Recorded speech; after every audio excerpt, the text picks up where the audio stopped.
Again, this is session 2, all about living with fire, and I'll turn it over to Allison. Hi, good evening, everybody. We have several great speakers lined up to talk to you this evening. And I'm going to start by having our panelists that have lots of experience sharing who they are, where they're at, and how long they've owned their forest land, or how many generations they've had the land in their family. And then from there, we'll move on to our first speaker, Tracy, who will introduce herself. So, Fred, do you want to give people an idea of who you are and where you're coming from first? Sure. Fred Seavey, Eastern Napa County, and I live on a 200-acre ranch that's been part of our family for about nearly 50 years. And about 120 acres is forested. We also have fruit orchard, olive trees, vegetable garden. We farm 35 acres of grapes, have cattle, sheep, goats, chickens. That's us. Great, thank you. Jane and Dennis, do you want to introduce yourselves really quick? Hi. We live on 68 acres in the Santa Cruz Mountains at just under 3,000 feet. It's very sloped, forested, heavily forested land. We have about 10 acres that we're managing pretty carefully, a couple of which are orchard and Christmas tree farm. And then we're trying to kind of maintain meadows and open up and restore some of the habitat for the black oak that was here before settlers came. Yeah. And how long have you owned Dennis? Yeah. She asked how long I think we're living here. Oh, we've been living here since 2012. All right. Christy, will you introduce yourself? Hi, Judd and I live right along the Highway 49. We've been here for just over a year, so we've been here for two fire seasons. This is our second burn season, and we've got about 30 acres of forest that we are reforesting. We've tried. We have pigs and we have guinea fowl, and then dogs, and. Awesome. Thank you for being here, Christy. Sure. And then last but not least, Matthew, can you introduce yourself really quick, please? Sure. My name is Matthew Todd. My wife and I own a little over 22 acres in Soquel, which is in the Santa Cruz Mountains right near Capitola. It's coast live oak and redwood forest, lots of madrone, some bay. We have some meadow that we're trying to make sure it doesn't type convert to brushland. So we're doing what we can to reestablish a healthy forest ecosystem and to maintain and establish the meadows as we imagine and as we hope we learn are the way that they were hundreds of years ago before people who look like me did bad things to them.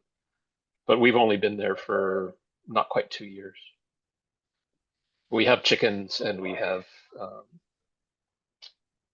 veggie garden and things like that, but otherwise it's mostly wild. Awesome. Thank you so much, everybody, for being here. We don't have a whole lot of time to share a whole lot of information with everybody, so we're going to roll right into Tracy's presentation, and she'll start by talking about evacuation. We'll come back to Matthew, Christy, Jane, Dennis, Judd, and Fred to talk more about evacuation preparedness and their experiences. Okay, well, thank you, everyone. My name is Tracy Shore, and I am a livestock and natural resources advisor in Plumas and Sierra and Butte counties. And I feel like I have a lot to share with you today in a short amount of time. So I am going to roll through this pretty quickly for everyone, but these slides will be available and some additional resources that we'll send out to the group and post on the website. And so this presentation has been utilized a couple times by Dr. Costa, a veterinary emergency medicine specialist at UC Davis Veterinary Hospital. And so just wanted to give her credit. So just going to roll through tonight about understanding your risk, preparing before a wildfire, some tips on livestock health during wildfires, and an Ag Pass program if you are a larger producer in some of the counties, a new tool that is available to you. So just thinking about this series as thinking about fire, but with fire also comes power outages that can be a risk to livestock producers. And we're going to talk about water needs briefly here in just a few moments. But also power outages can be caused by earthquakes and other disasters such as flood that could become a challenge as a livestock producer. And so all these tips tonight could help you in any of these disasters and things to think about as a livestock producer. So how to prepare before a wildfire. And the first thing, I'm sure this has been covered before, is make sure to sign up for those emergency alerts and be really prepared for when those red flag warnings come, particularly in the case of power outages, which can impact your water supply. A second thing to think about, home hardening, but also with that specifically is protecting your agricultural structures. And so thinking about things like your wells, propane tanks, is that area cleared of vegetation? Also, an important thing is hay storage. So if you're buying hay to augment your grazing and providing forage through the additional calendar season where native vegetation might not be growing, is where are you storing that hay? And so potentially reducing that risk by not storing it outside next to other structures, because hay is super flammable. And as embers are flying, want to reduce that risk. And another thing to think about is your barn, right? Like, is there a way to harden your barn or your other livestock facilities?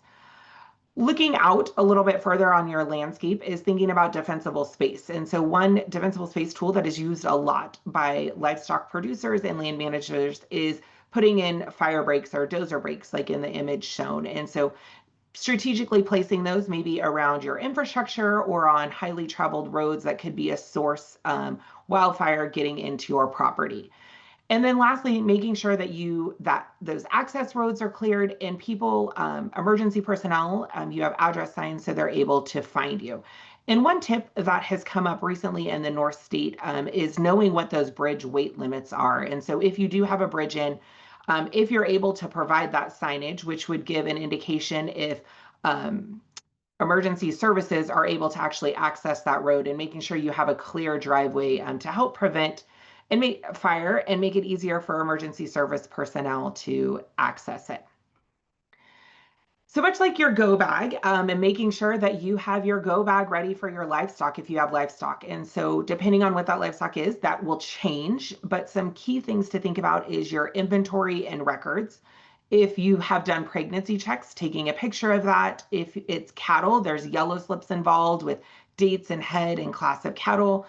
If you've purchased your livestock, making sure to keep copies of those receipts and having them digitized is a really cool tool. I remember evacuating and helping our family farm evacuate during the floods in the Orville Dam crisis and realizing we didn't have a lot of stuff digitized, and it was quickly throwing in as much stuff as we could in the back of a car. And so how much stuff can you get digitized? For small ruminants, it's having those premise IDs. If you have any contracts and agreements, your insurance information, specifically if you have any livestock insured, and really looking into those cloud-based storages to make it easier for you and when a wildfire does come. Another thing to think about getting further away, from your home is your animals and making sure they're ID'd, whether that be using tattoos, ear tags, microchips, brands.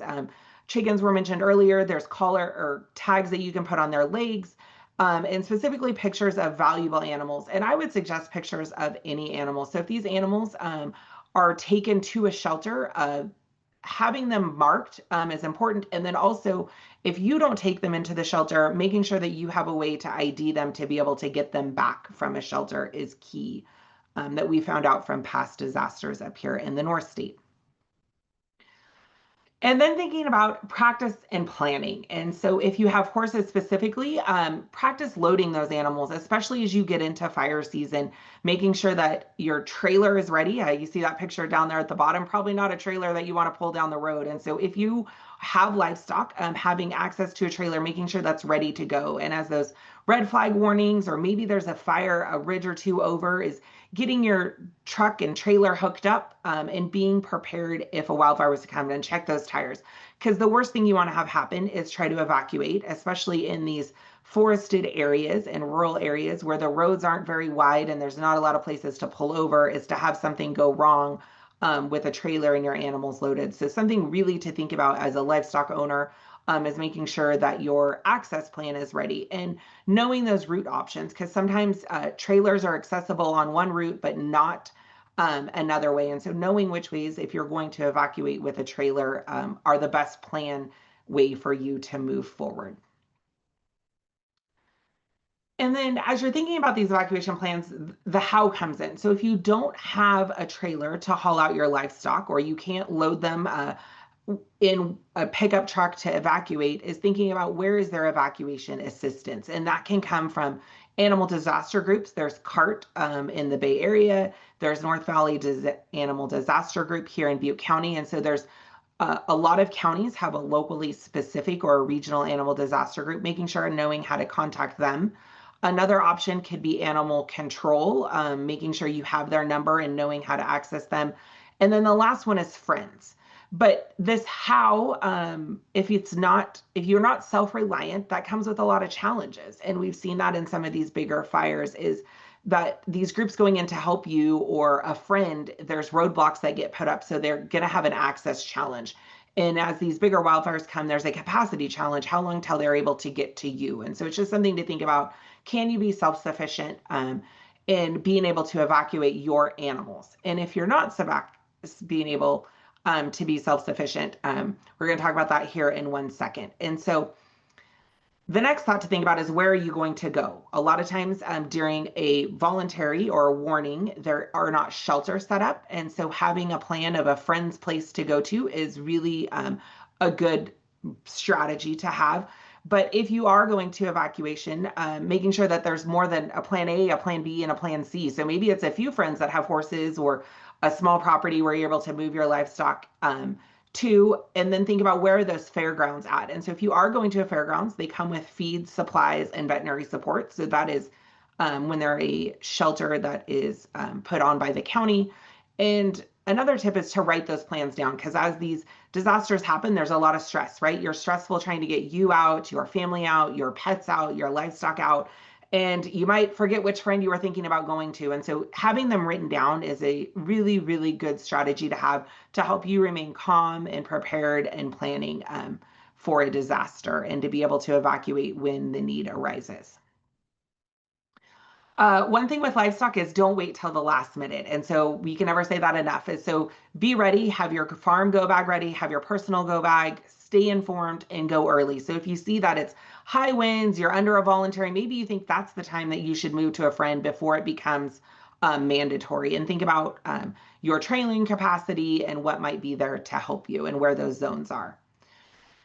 And then in the worst case scenario, think about the decision to leave your livestock. And so if you do, what are those low threat areas? And these pictures are from the campfire of animals that were there. It's areas with low vegetation, low overhang. Think about, there's a lot of people who have chosen to let their animals go, but there's a risk with letting them loose as well. And so it's a tough decision that you have to make, but I think what is that worst case scenario if you're leaving behind livestock, and having that ready, and then knowing who to report those to so that they can be sheltered in place or be put on a plan for an evacuation. And so just a few quick things on livestock during a wildfire. Try to limit their stress and their smoke inhalation so that they don't get sick. You can see here that there was huge wildfires in the North Valley in 2020, which creates unhealthy air quality. And so you don't want to put that onto your animals as well.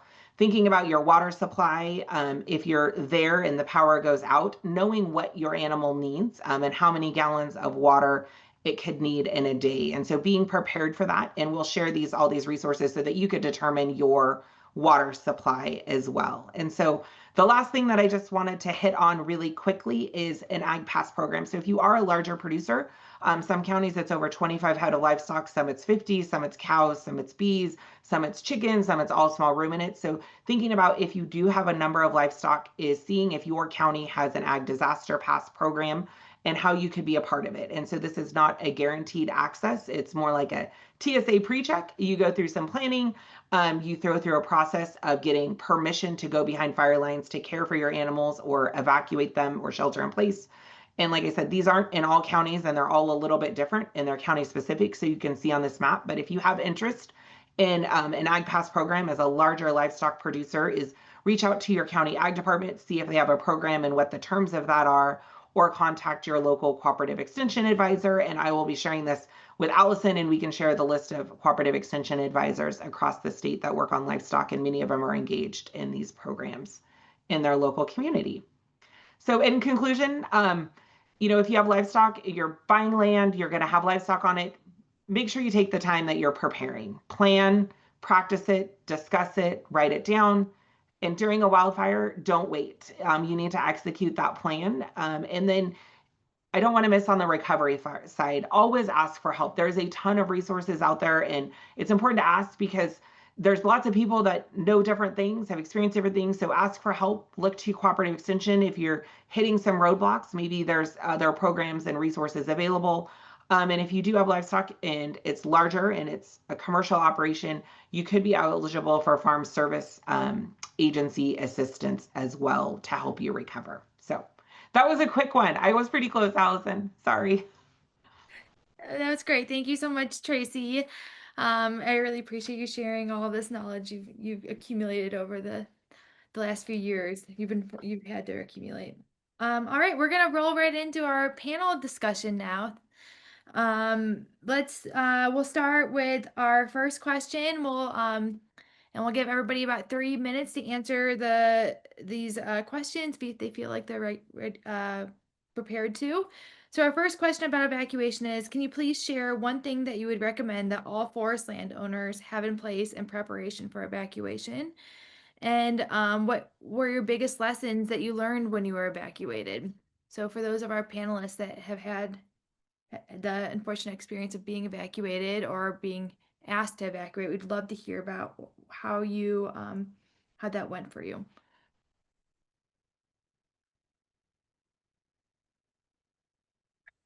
Guess I could start. Fred Seavey, Eastern Napa County. So the glass fire and the LNU complex fire came very close in 2020. The sheriff asked us to evacuate.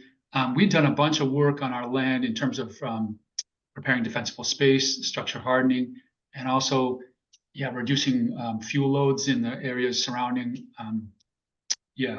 all of the structures, et cetera, pretty broadly. And we brought over a CALFIRE crew to inspect our area before, and also the chief of a volunteer fire department.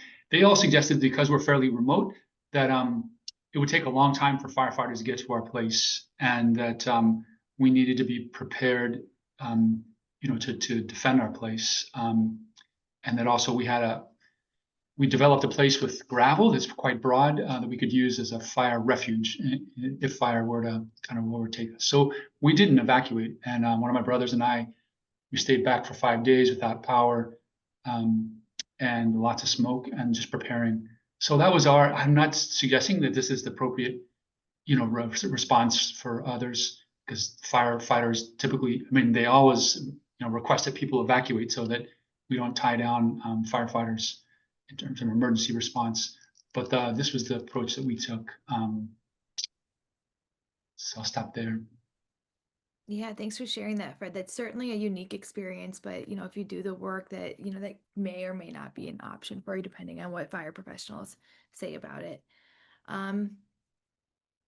Jane, did you want to share your evacuation experience? Hi, yeah, we, so the CZU August lightning complex fire occurred here in 2020, and we were in the mandatory evacuation area. However, the sheriff gave us permission to stay because we could see the fire, essentially, because we're at a higher elevation.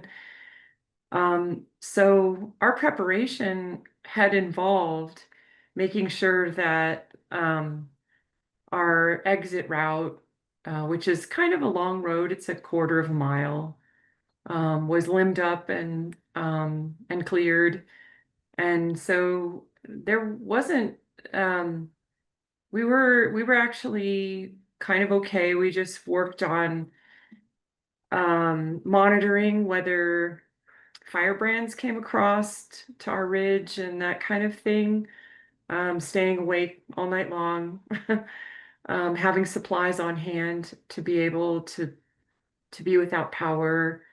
And I think what we have done since that experience is increase our water storage capacity and acquired a number of fire fittings and fire hoses to have on hand, and stage those as we can, kind of near and around the house and along the escape route. So I think that's most of what our learning was and the changes that we made after 2020. Big projects, digging trenches and adding water tanks and stuff like that.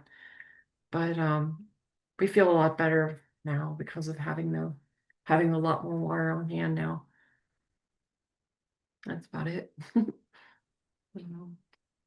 That's great. Thank you for sharing that. Matthew, you have a unique perspective as a wildland firefighter as well as a landowner. Do you have an experience that you'd be willing to share with us? Sure. So thankfully for us thus far, we haven't had to evacuate. I will say just locally, not as a wildland firefighter, but as somebody who's part of a Firewise community in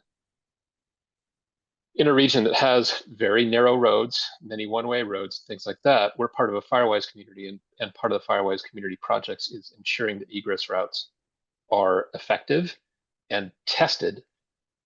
And one of the things that we realized very quickly is that egress routes are often, they must be one way. So we have to be able to coordinate with the sheriff that what direction of the fire is the fire or the firefighter is coming from, and where all the neighbors need to go. So coordinating the egress on narrow roads where often they have to be one way is a priority. The only thing I can say as a wildland firefighter is recognizing that when a wildfire hits, you're going to get resources in the area fighting the fire that are not familiar with the area. They're going to be relying on maps, information that they can get electronically, things like that.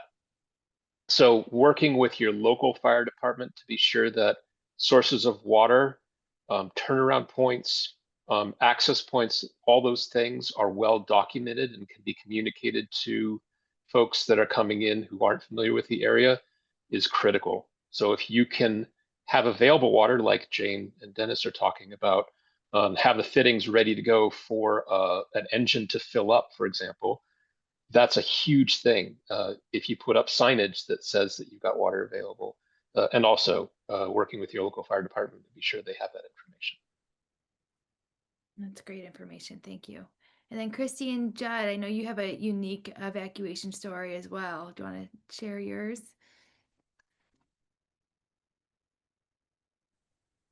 Judd, do you want to talk about we were stuck.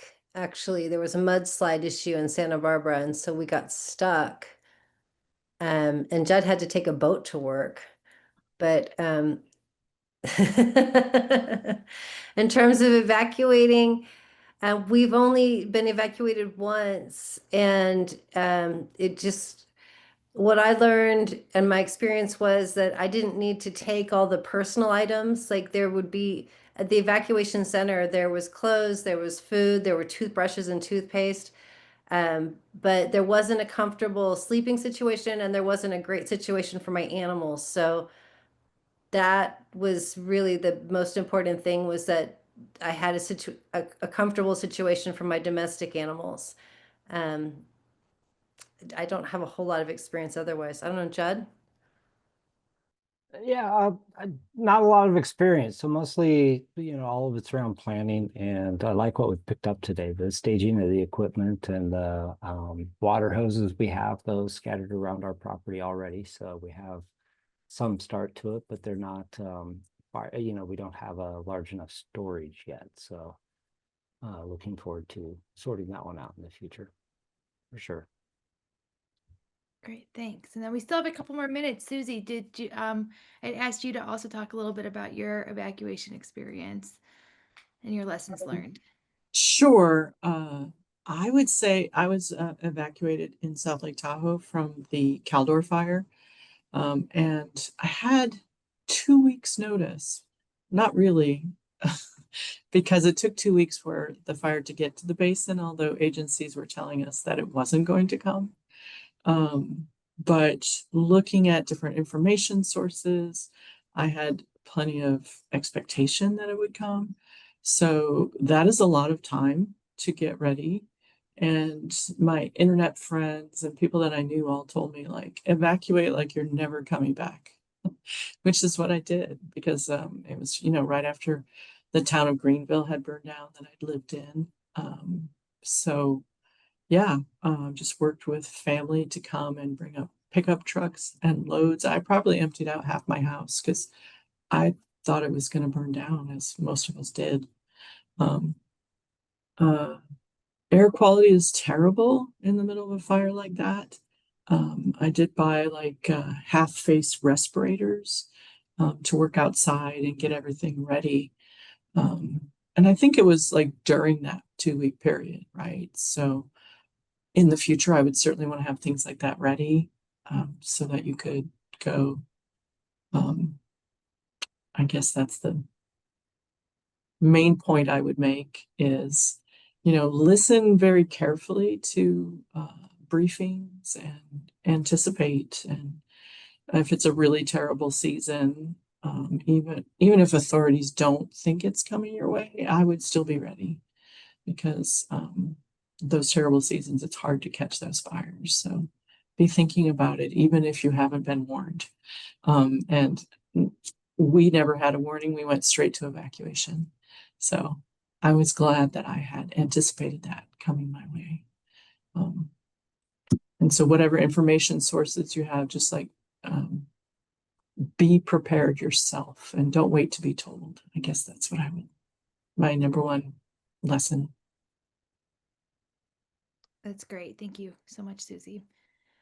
Okay, we're going to roll into Natasha's presentation now too, but I'm sure she has much to add to this conversation about evacuation planning. So if you wanted to take a couple minutes and share any additional thoughts you wanted to make sure people were aware of Natasha, I welcome you to do so. Yeah, CALFIRE. Oh, first, hello, everyone. Natasha Fouts. I'm a fire prevention specialist for CALFIRE's Office of the State Fire Marshal's Defensible Space Program, and I have experience as a firefighter, a defensible space inspector, and then now in my current position, I was evacuated during the Creek Fire. We really have a lot of good tools available, especially on readyforwildfire.org, where people can go and create their checklists. And even though, I work in the business and teach people about evacuation, I really wasn't as prepared as I thought I was during the Creek Fire. So I think it's important to just practice, take advantage of all the resources that are available to really be prepared. Because once that starts happening and, day turns to night, we don't always think as clearly, when especially if we're under a time crunch. Thank you. And I'll get started with my presentation. Since we don't have a lot of time, I'm going to go through it kind of quickly, but I'm going to just touch on defensible space. I'm going to talk about the real estate defensible space inspections and the latest going on with Zone 0. So defensible space is just that buffer we create between our house and the vegetation. That could be wildland vegetation, it could be our ornamental vegetation, but just creating that buffer so if a fire does approach, it slows down in Zone 1 or in Zone 2, then even further into Zone 1, really slow that fire spread, and then hopefully you don't have anything in Zone 0, so your house is not ignited. Defensible space is required by law in California, Public Resource Code 4291, and that applies to all areas in the state responsibility area and in the local response area to the very high.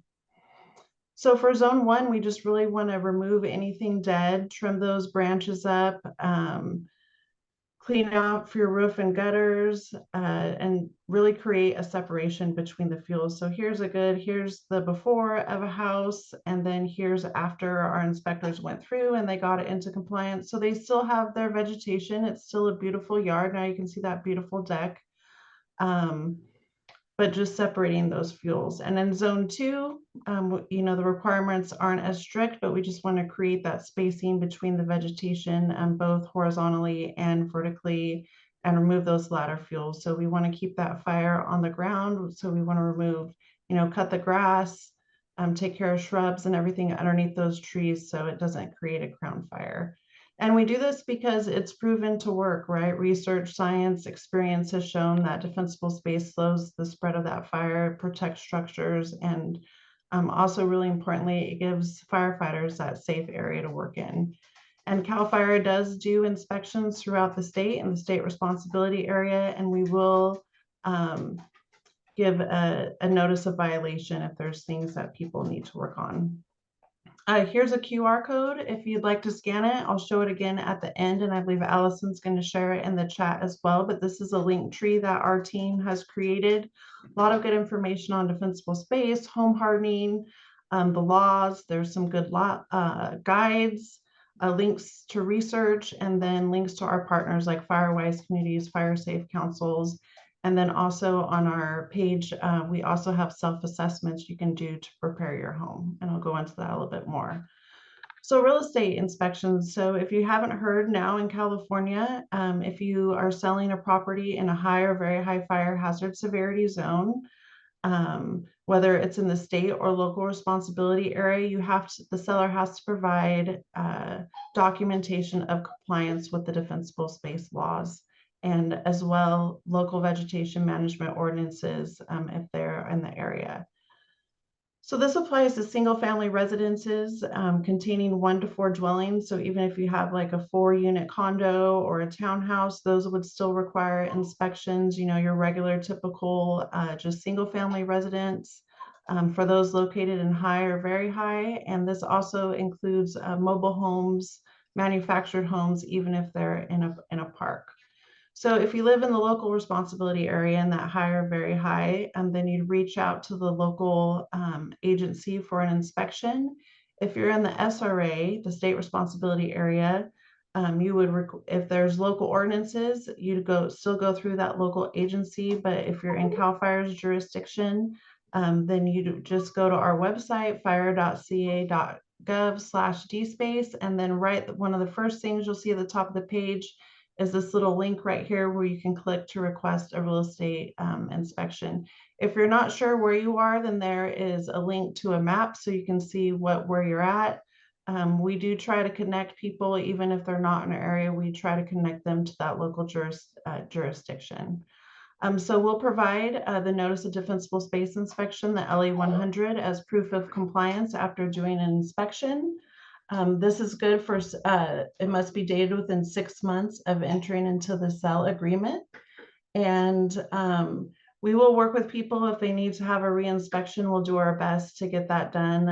If the seller is able to take care of those things, we'll do a reinspection. At least for CALFIRE, I can't speak for other agencies, but we try to schedule those inspections within 10 days of the request. We ask that the seller or agent be present, and we don't charge a fee for inspections. Next, moving on to Zone 0. So this is the latest draft of the regulations that the California Board of Forestry is currently working on. But really important, it's going to be a change for people to adapt to. But what is Zone 0? So that's that area immediately surrounding your home, that first 0 to 5 feet, and it also includes attached decks. But our research has shown this area is really vulnerable to embers that are flying through the air during a wildfire. And I really believe in Zone 0. It was a lot when I first heard about it, but I really believe that it will help protect people, homes, communities, and firefighters. And this is a great picture that demonstrates these people have mulch, right in Zone 0, and this firefighters doing the best he can to stop that home from igniting. Where will Zone 0 apply? So in all fire hazard severity zones in the state responsibility area, but only to the very high in the local responsibility areas. So the latest language, and it can change. We don't know what that final regulation is going to look like, but Allison will put a link to the Board of Forestry website. It's also the first link on the link tree. So if you want to stay in and stay up to date. But we know in Zone 0, we want to keep that area clear of leaves, needles, and any kind of debris. Also removing combustible items like firewood, mulch, plants that are very flammable, especially if they're like under windows. They're still going back and forth on the vegetation being allowed in zone 0. We don't know if it's going to allow for low growing plants, if they're well spaced, but not under windows, or maybe just potted plants. So that's still being discussed. You can still have your trees in zone 0. You just want to make sure all dead branches are removed, and you trim back those live branches 5 feet from the walls and the roofs. And then of course, 10 feet away from your chimney outlet, which is already required. There is some still ongoing discussion of if there's going to be local tree protections applied. And then fence and gates attached to structures must be non-combustible for the first 5 feet. We've seen this again and again in research where that just the combustible fence ignites and leads the fire right to the home, igniting it. And then outbuildings, there's been a lot of back and forth, but the most recent is outbuildings will only be allowed in zone 0 if they're made completely of non-combustible materials. And then we do know once this goes into effect, which they're thinking January 1st, it'll go into effect for new construction, and then it'll be phased in over 3 years. So at least for CALFIRE, we won't start enforcing that for existing construction 3 years after it goes into effect. The board did a lot of good work taking into consideration, we have a wide range of environments and the way neighborhoods are designed throughout California. So it does allow for those local agencies to approve alternative methods that work best for those communities. And then lately also, there was discussion about an exemption for historical buildings. So just to conclude, living in the forest land, which I have lived almost my entire life and love it, it comes with some responsibility, understanding, all the defensible space requirements, things you can do with home hardening, if you're buying or selling in the wildland, knowing about those real estate inspections, and then knowing about the zone 0 regulations. Even though we may not start enforcing it for 3 years, it's something people can do today to really make a difference. And then all these things that people do, you're really not just protecting your property, but also your communities. You're making the firefighters' job easier. And CALFIRE has so many great resources. Like I mentioned earlier, we have self-assessments on our fire.ca.gov/dspace page. You just scroll down to the bottom there, click the check your readiness, and you can do one for defensible space, home hardening, fire smart landscaping, which touches on zone 0, answer questions. It's very well explained and with pictures, and then you'll have a detailed report emailed to you upon completion. And that's it for me, Allison. Great. Thanks so much, Natasha. We are so lucky to have you, and I appreciate you spending your evening with us. My pleasure. We will also send out Natasha's beautiful a PDF of Natasha's story map at the end of this, or tomorrow probably. I think we're all gonna want to go to bed after this. All right, we're gonna move back to our panel and talk a little bit about defensible space, which I know all of our panelists have experience with implementing, whether if they've owned the home for a long time or if they're new to their home. So, yeah. So our question for our panelists are. Did your home have defensible space when you purchased your property or when you took over the responsibility of your property? And what work has been needed on your property to help you feel safe in the event of a fire? So was that just doing your defensible space, or did you need to go beyond your defensible space to feel like you could be comfortable leaving your house during an evacuation or if there was fire nearby? Maybe I could start again. Fred Seavey, Napa County. And so our family has been here almost 50 years.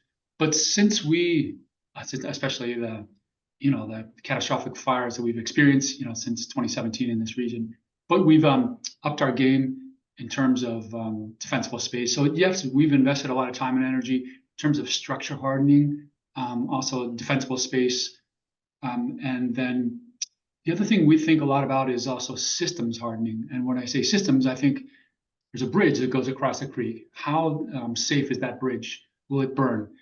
we rely on gravity-fed, water from a 10,000 gallon tank up high. How safe is our PVC? Does the PVC line emerge from the soil? It'll melt with radiant heat.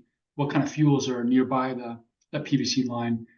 So those kinds of things. Also, the telephone poles and energy, lines, etc. All of those systems as well. And then beyond the defensible space, we've done a lot of work. We're in something called the Conn Valley, CONN, but this area has not burned in at least 110 years. A lot of built-up fuels on the forest floor. So, like I said, we got about 120 acres of oak woodlands. So I spent a lot of time going up, and we bought a used chipper from a PG&E contractor. We chipped as much as we could, and then when we get into steeper areas, we build. And I spent a lot of time. I work a day job, but after that, I go out and build burn piles. And so one winter, for example, built and burned 250 piles. But it requires that level of work in order to feel safe. And for my goal is not only to protect our structures here, but we really love the oak woodlands, all the creatures that inhabit it. So we want those woodlands to survive. And we know if we do the work right, reduce the fuel loads, that they can survive. We hope they can.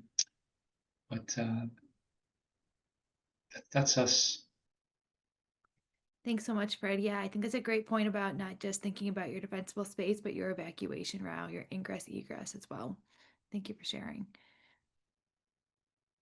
Who wants to go next? No, I'd be happy to do it for us.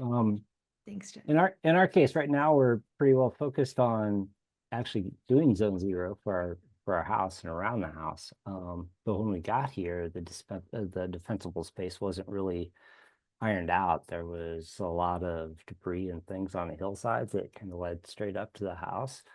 And so we had to get prioritized. And I wasn't, when we first bought the place, I wasn't aware of, well, I guess I was just kind of new to the whole idea, but we had to start with prioritizing down by our neighbors because of the slope coming up towards our property, and the amount of fuel that our neighbors have on their property is pretty enormous. So we kind of started with creating what we call a park, where we pretty well cleared everything that's along where our structures are around our property, facing that particular neighbor, so that we could be focused and prevent the spread up towards the our egress roads. We even give egress for our neighbors too. So all that stuff had to be protected.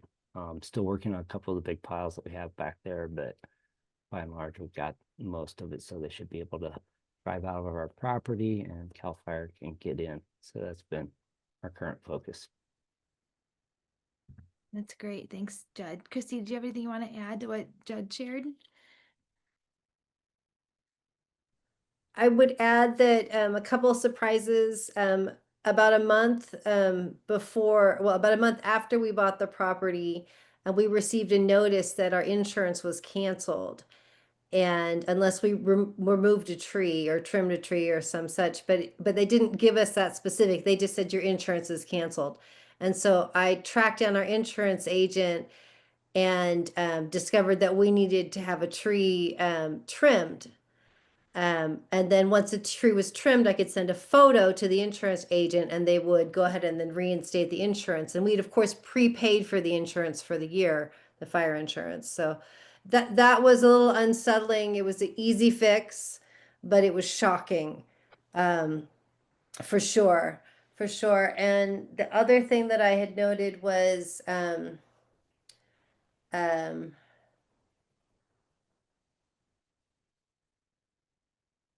yeah, I think Judd covered it, because making the plan for fuel reduction was the biggest. We really thought we would come in and just make the 100 feet of defensible space and it would be no big deal.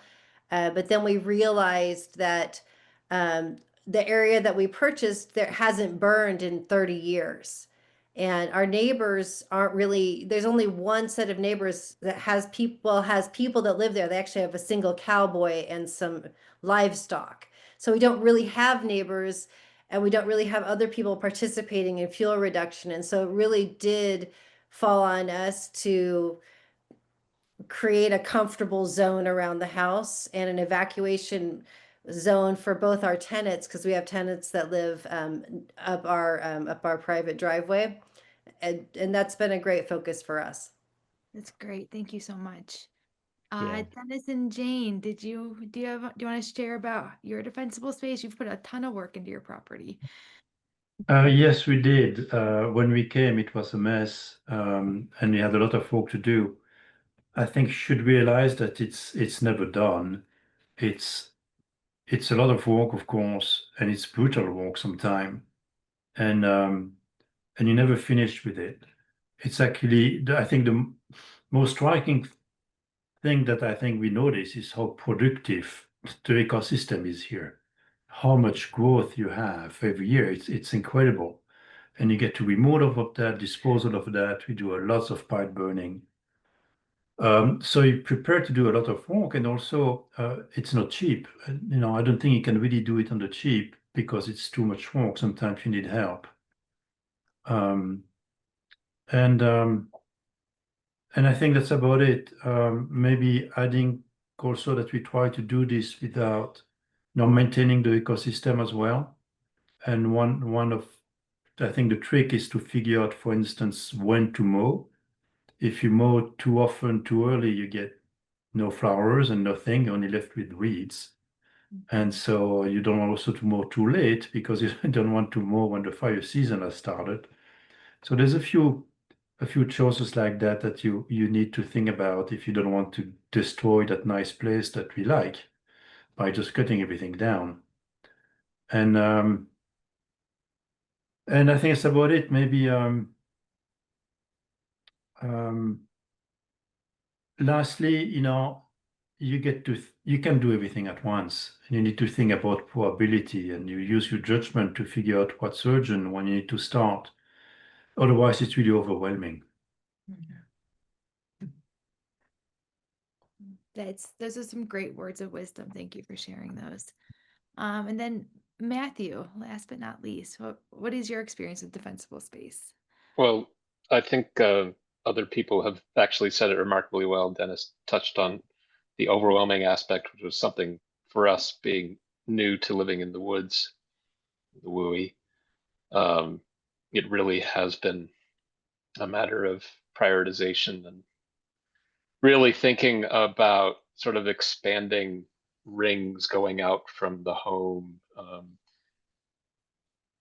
essential things around egress routes, for example, and things that we know are going to kill us, like that massive oak tree that is on the process of dying that happens to be over the house. We had that removed within the first couple of months that we were there at great expense. But yeah, it was thankfully the previous owners who actually built the home itself as something that was very sound, very well built for fire, but then they put all kinds of beautiful plants right up next to the house. So things that we loved about it when we bought it had to be removed later when we realized this is not going to make for a defensible space. And that was really kind of tragic. But another thing that we're doing is actually working with a forester. So as Dennis pointed out, reach out for help. There are ways to help you to prioritize, and you can bring in experts who can help you figure out what's going to give you the biggest bang for the buck, realizing that you have multiple priorities. There's the priority to have a defensible space and to protect your home and your family and your possessions, but also if you have a priority around restoring or maintaining the land or things like that. We'll talk about fuel management in the next section.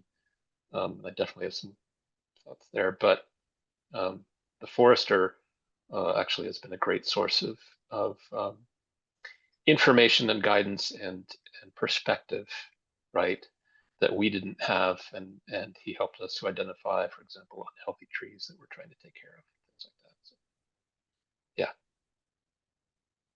That's great. Thank you so much for sharing that. All right, we are moving along right on track. We're gonna have one more presentation from Susie and Morgan, then we'll come back and talk about one of my favorite topics, fuels reduction and prescribed fire, which we have a lot of great experience here in the room to talk about.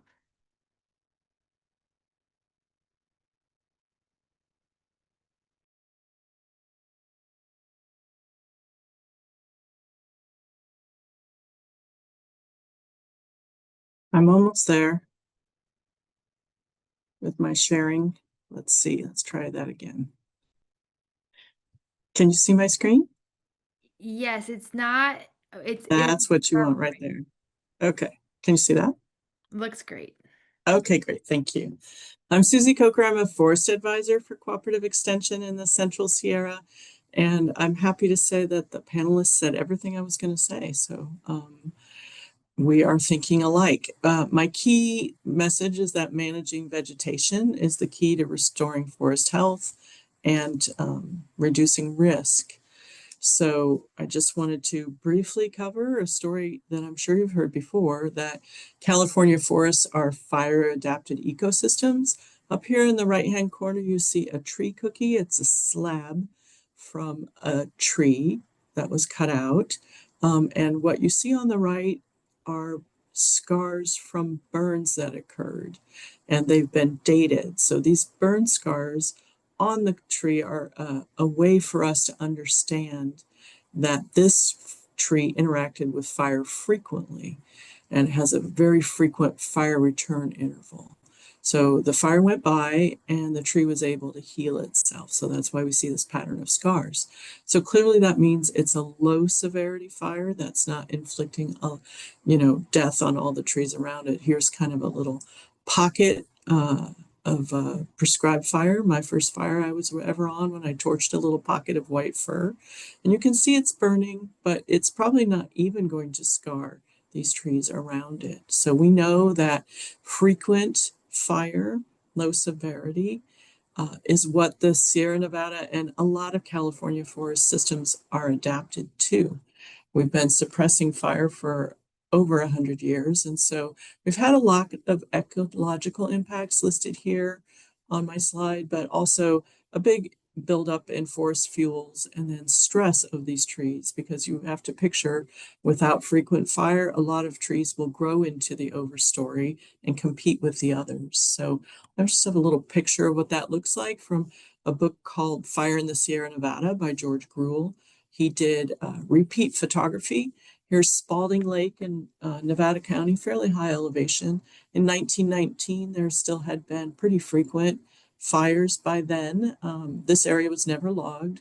This density of forest is a product of a frequent fire regime, or fires happening very frequently on the landscape, but at low severity, and reducing the number of trees and consuming fuel. And here it is, something like 70 years later, with no wildfires or no prescribed fires. So producing that density that you see there. So we know we have an issue, and we know that reducing the fuels and reducing the density are important tools for trying to make our forests healthier and also reducing our fire risk. And the key to doing that clearly is managing vegetation. There are many methods that can be used. This is just a slide that shows a number of them. You can have a crew come in and thin out trees and then pile and burn things that are left behind. You can have machines, masticators, that come in and grind the material down so that it's compact and burns not as intensively. This is just taking logs out of the woods, possibly with a mechanical feller buncher that could come in and do things more quickly. Biomass is a product sometimes when the market is good. Here's logs getting chipped up into a chip van and going away to a place that usually burns it. Some areas, especially steep slopes, you might not have a lot of choices of what you could do. Piling and burning might be what you need to do. Broadcast burning is a technique that hasn't been used as extensively as it should be, but people are really starting to try and do more of that. And that's what Morgan will talk about it. But I would just point out to someone who hasn't owned forest land, who is thinking of buying, that most of our forest land in California is in this state of overcrowdedness, having not burned. And so some kind of vegetation management is going to be necessary.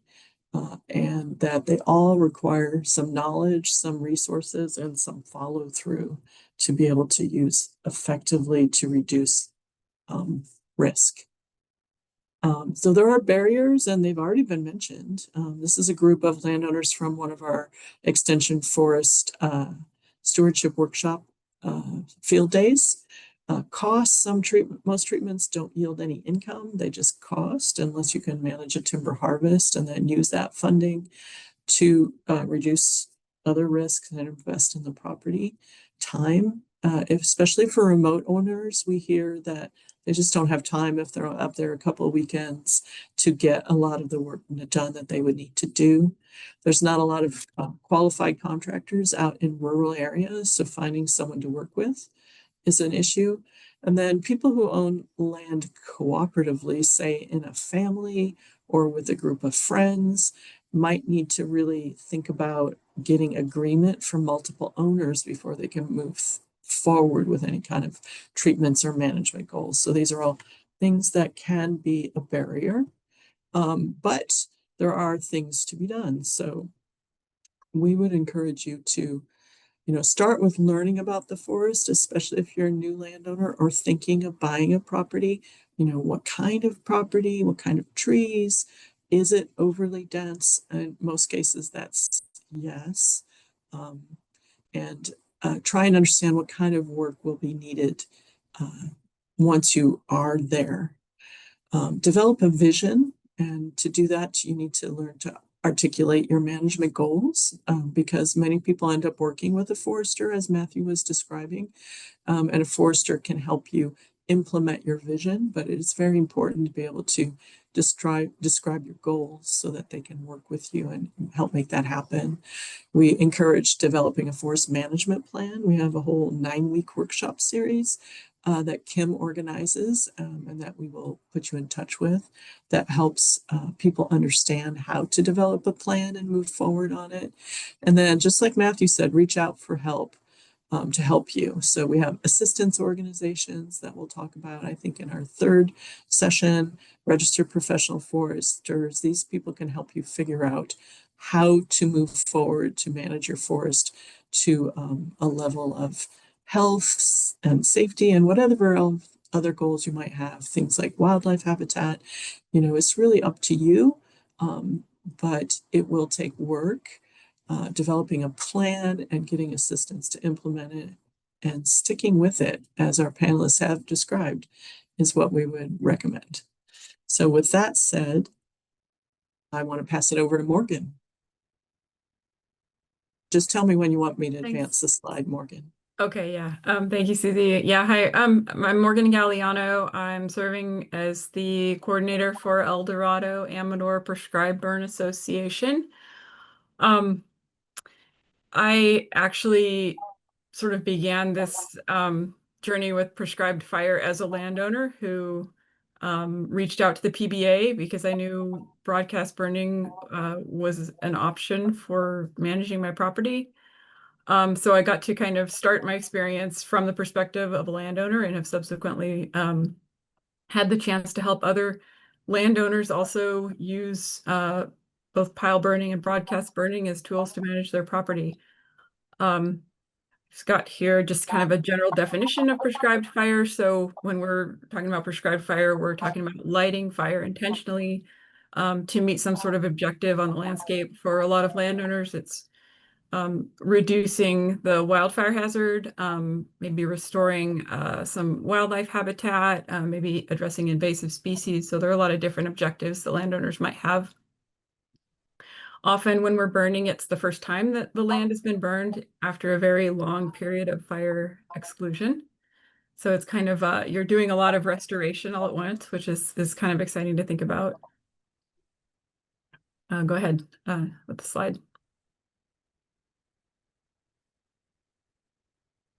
So this kind of reiterates the difference between when we have really extreme fire behavior, high intensity fire, and therefore high severity impacts to the forest versus low intensity fire, which is obviously what we're trying to achieve with prescribed burning and low severity outcomes, which you can see below. So the image above was from the King Fire, a wildfire. Obviously, it consumed all the litter, scorched the trees to the point that they've been killed, and you don't see any logs or anything on the forest floor. So this was obviously really intense fire, a lot of heat.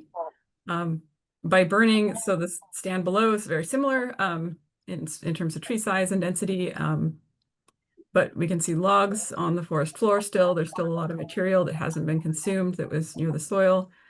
So we wouldn't see the same type of, intense effects on the soil, and obviously the trees have survived just fine. And so this is, I think, hopefully helpful to homeowners to understand the impacts that we can have by implementing low severity fire. The stand on the bottom is very resilient to wildfire at this point because we've consumed a lot of the fuel that would ignite during a wildfire and would spread wildfire. So if there was a home nearby this stand of trees, it would probably be benefiting from that protection. Go ahead at the slide. So I just have a couple slides here to kind of demonstrate what it looks like when we're lighting a broadcast burn. Neighbors are getting together, and you see this was a couple of years ago. This was actually the first burn that I participated in. This was at my house. Brought our neighbors together, got a chance to observe fire behavior. As a landowner, it's an interesting process to kind of let the fire do the work that it's going to do. Knowing that you've prepared. It's a very interesting experience. In addition to just learning about the kind of technical scientific aspects of, knowing how the weather is going to impact the fire, how the fuel conditions are going to impact how the fire burns and so forth. You can go to the next slide.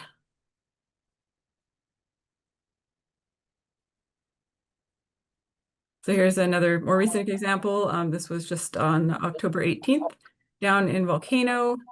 And this is a landowner. These folks have been planning to burn for quite a while, so we were excited to get all the neighbors together. And here we are just lighting a test fire to make sure that the fire is going to burn in a way that meets the objectives for that day, and that also enables us to be able to burn safely.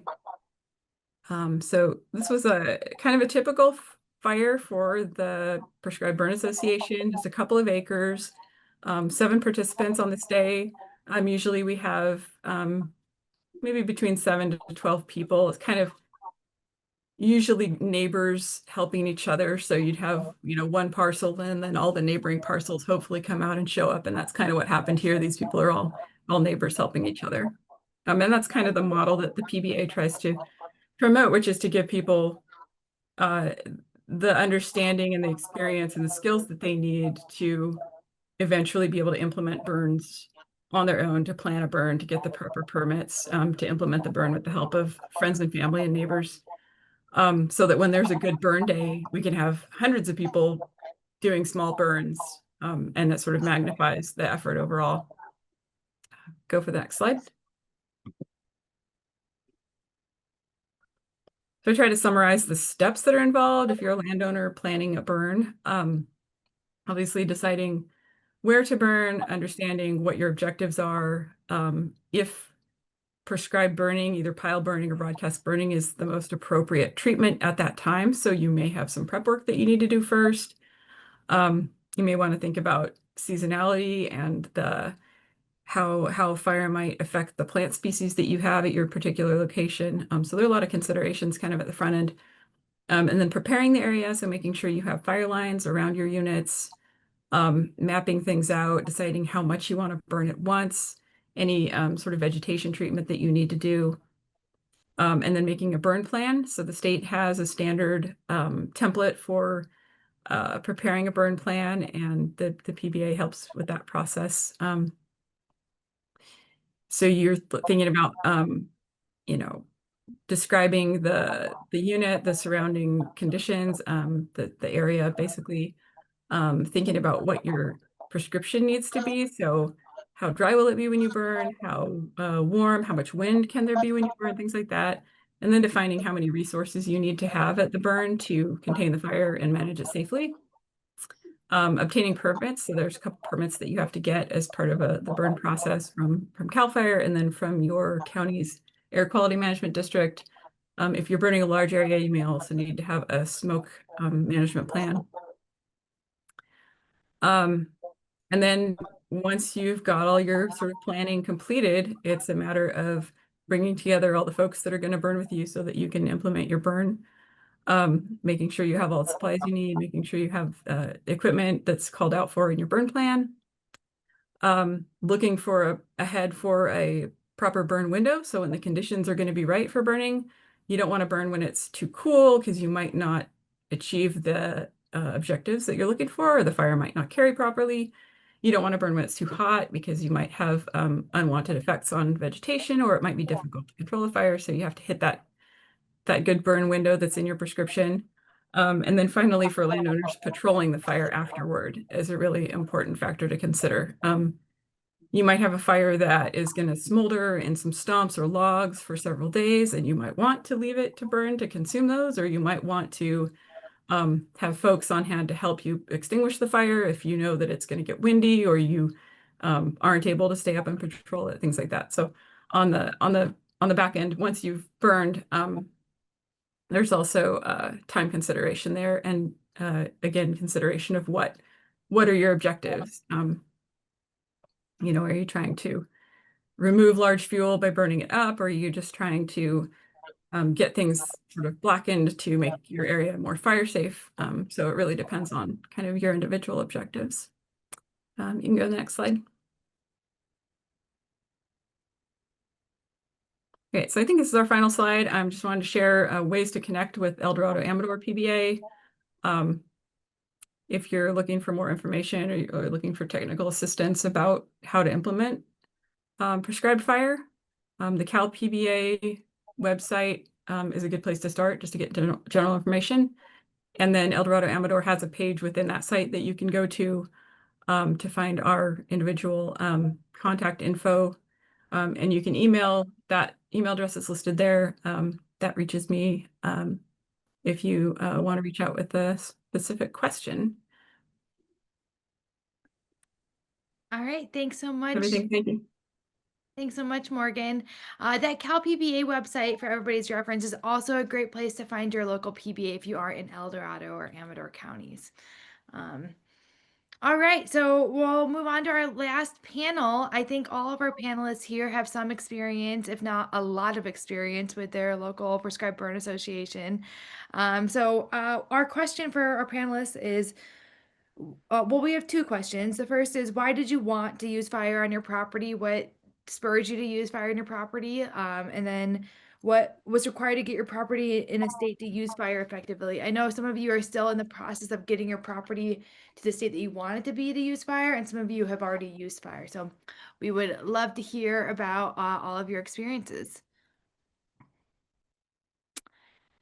All right, so who would like to start? Matthew, I see your microphone is off or on. Oh, I'm just ready whenever you are, but sure, I'll jump in. All right. I will once add to the previous presentation what Susie was talking about. Another great resource that we have had, that my wife and I have used, is our local RCD. And they'll come out for free and talk to you about things like invasive species management and water management and all kinds of great things. So I highly recommend you reach out to your local resource conservation district. In Santa Cruz County, we've got a great one. Why do we want to use fire on our property? Well, we want to reestablish and maintain a healthy forest ecosystem, which I've already mentioned. And that's going to naturally include things that end up reducing wildfire risk as well. So things like reducing tree density, removing unhealthy trees, removing invasive species, maintaining low understory brush loads, and returning nutrients to the soil. That's what we would be doing when we use fire. Broadcast burning will help with a lot of that. And as was pointed out, it's a natural part of the ecosystem in our area, in California as a whole. To get to a point where we will be able to use fire effectively, and we have plans to definitely do more than just the pile burning that we've been doing, which is part of the prep. So we do plan to do broadcast burns. But we've been manually removing diseased trees and creating piles. And then I've also been doing a lot of thinning of understory brush, sort of almost imagining what fire returning on a regular interval would do with the understory brush, and then mechanically using brush cutters or other tools, reducing the height and the scope of brush, imagining a mosaic, and then trying to create mosaics within the understory. So that if we do have a prescribed fire, it's going to be of a reasonable intensity. And if we had a wildfire, it's also going to be reducing the intensity. And then we're also thinking about, okay, if we're going to be doing prescribed fire, where is it going to be, and what kinds of borders can we create around it? And we naturally have some trails on our property that we love, and they naturally make great control points for what prescribed fires will do. So it's further incentive for me to go and maintain those trails with an eye towards them being control points for prescribed fire in the future. So a couple of thoughts. I don't want to steal everybody's thunder here. Can I point out that two of us on the panel are actual members of the board of directors of the Central Coast PBA. Jane and I are both here as homeowners, but also we are with the Central Coast PBA, also available from that CalBBA website. So worth checking out. Thank you. Yeah, thanks for mentioning that, Matthew. And I think it's a great point about, thinking about when you're managing your property, also thinking about how you're going to maintain it going forward and putting in that infrastructure in advance to be able to do so. It's a really great tool and thought process. All right. I know the rest of our panelists also have thoughts. Can I call on Christy and Judd to share their experiences next? Sure. I wanted to note, I forgot to mention, one of the things that I've learned since I've moved out into the forest is to park the vehicles towards the exit. So whenever I'm parking vehicles, it's always towards the exit, even when people come to stay. I just am making a habit of it, and I think it's a good thing. We want to use fire and are using fire for fuel reduction, like fast fuel reduction, because we have so many hand piles and so many machine piles and so many piles and so much debris and a lot of downed wood. And so it's just the fastest way to get rid of it. Anything that isn't treated gets burned. So any treated woods have to go to the dump. The dump is so inexpensive here, and there's never a line. It is just the easiest thing in the world to do. So I take everything that we're not supposed to burn to the dump, and that just leaves an immeasurable amount of stuff for us to burn. So what I did is I wrote down my thing. So we signed up for a pile burning course, and we showed up for burns with the Yosemite Gateway Prescribed Burn Coalition. That was the first thing we did coming from the beach. So we needed to learn how to have a manageable fire. And the next thing is that we had a representative from that coalition come to our home, and she hiked the 30-acre property with us through the poison oak, through the bramble, and helped us make a fire plan. We talked about our goals, how we could achieve them, and we have this plan. And we would not be anywhere near as successful if we hadn't reached out to this group. I'll just put that right out there. Their knowledge sharing is really, really, really nice. So we also had support from AmeriCorps through this group come out for an entire day and help remove the hand piles that were made by PG&E employees directly under our power lines. So there's little things like that to notice. You might think, oh, look, we've got all these great piles ready to go burn. And then you look up in the air and you go, oh, power lines. Maybe we don't want to burn directly under the power lines. So things like that to consider. Judd, what do you have to add? Oh, I'm still learning about it, so I'm always fascinated. I started with a question: how frequently would you broadcast burn a particular area or section? just one of my questions. I'm not sure how frequently we should look forward to doing this. That said, really need help. You know, it seems to be the best, most efficient way that I can imagine to clean up the fine fuels that we have. We have lots of fine fuels sitting around, and it's just hard to manage. And we also have a lot of stuff that looks like it's leaning up into the trees, and it's going to, you know, lead the fire up into the canopy. So on our steep enough slope with the canyon winds and all that, we already have, you know, pretty objective hazards there or risk. So it'll be nice to see a broadcast burn, hopefully go across our lower 3 acres.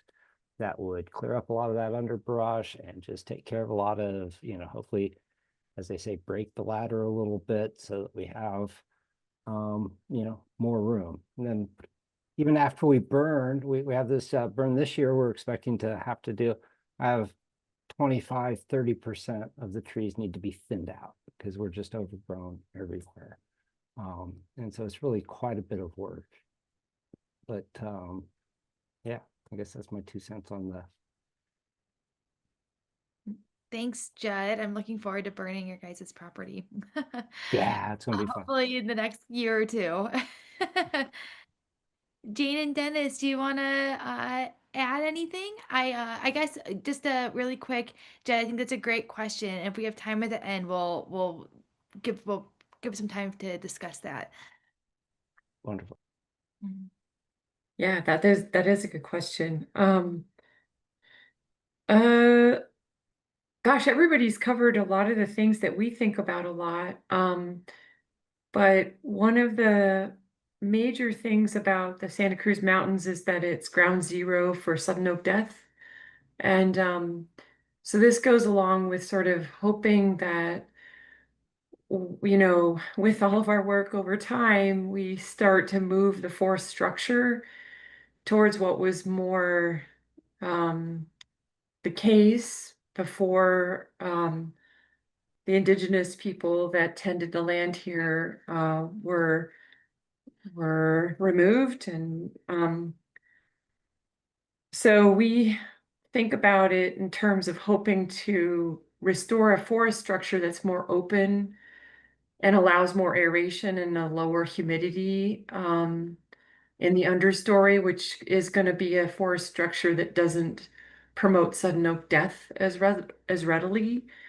And also the species composition back more towards what it was prior to European settlement, meaning a forest structure that had more larger trees and fewer bay laurels interspersed. That's one of the species we struggle with, and we remove pretty aggressively, as well as such a proliferation of young Doug firs. And we have a number of small meadows also, so it's a super huge focus for us to try to lower vegetation around the edges of the meadows and keep it from encroaching.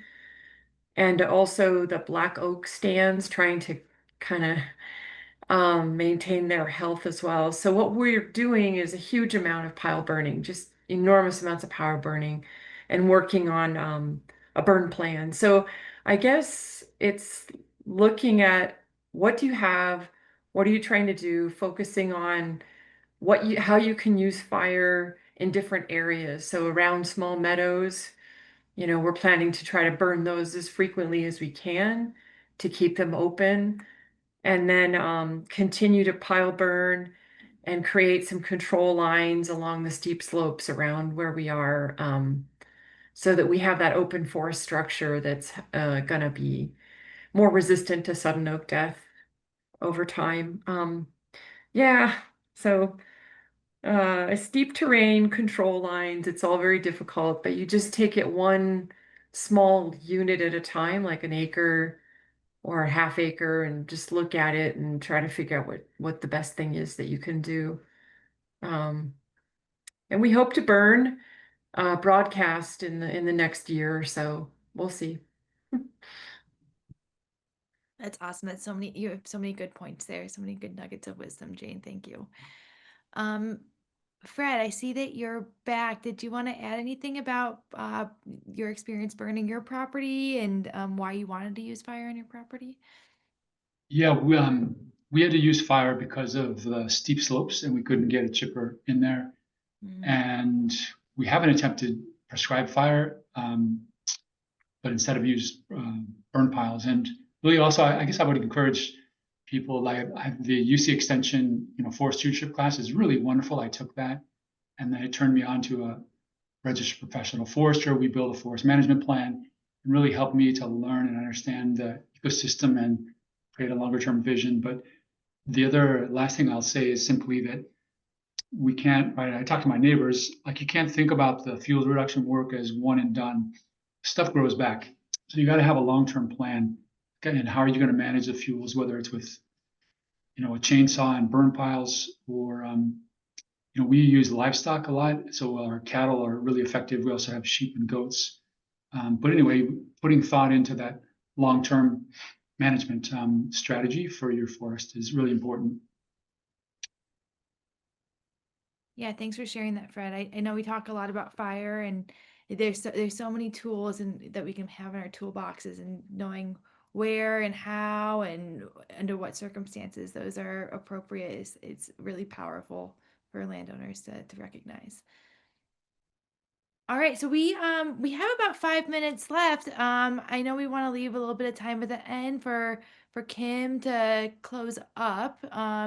Maybe we can take a couple minutes to talk through Judd's question that was in the chat first about how frequently should we consider broadcast burning a particular section or area. Susie, I'm sure you have thoughts on this that are going to be maybe different than mine.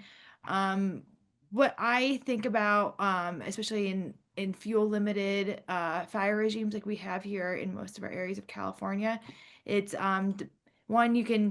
it's when you have enough fuel to actually burn, you can consider reapplying fire to your forest, and then thinking about what your historic fire return interval was through those fire rings, like the dendrochronological studies like Susie showed with the tree cookie, and talking to other knowledgeable people, looking back at different records to see how often it may have been burned in the past. Susie, do you have anything you'd like to add there? Yeah, I would just say that there are different objectives for burning, and they may be different on different parts of the property. So around your home, one of the pictures I showed was a landowner who burns very frequently around their house. In a pine forest, those needles stack up pretty quickly, and you could probably burn every other year. And we know that Native people historically around their villages burned every couple of years to reduce fire risk. So around a house, I would say, or structures, you could do it very frequently, as long as you've already done that pre-work, and that reduces your risk of those fine fuels. But other parts of the property, that haven't been treated, that's a longer process to be able to get in there.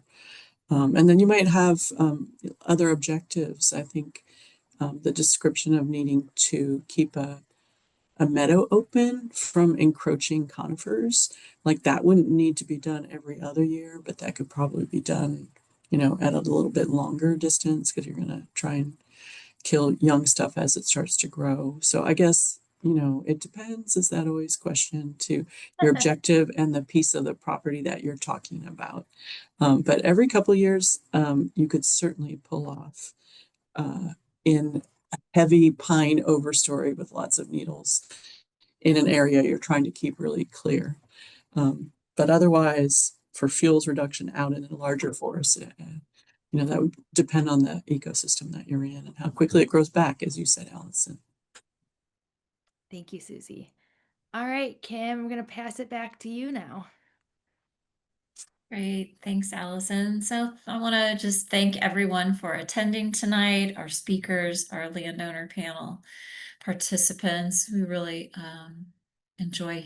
I really enjoy learning from all of you as well. Our next session, the third session, is going to be about more about the financial and business implications of owning forest land. So that will be on Thursday, December 11th, and all registered participants will receive an agenda for that.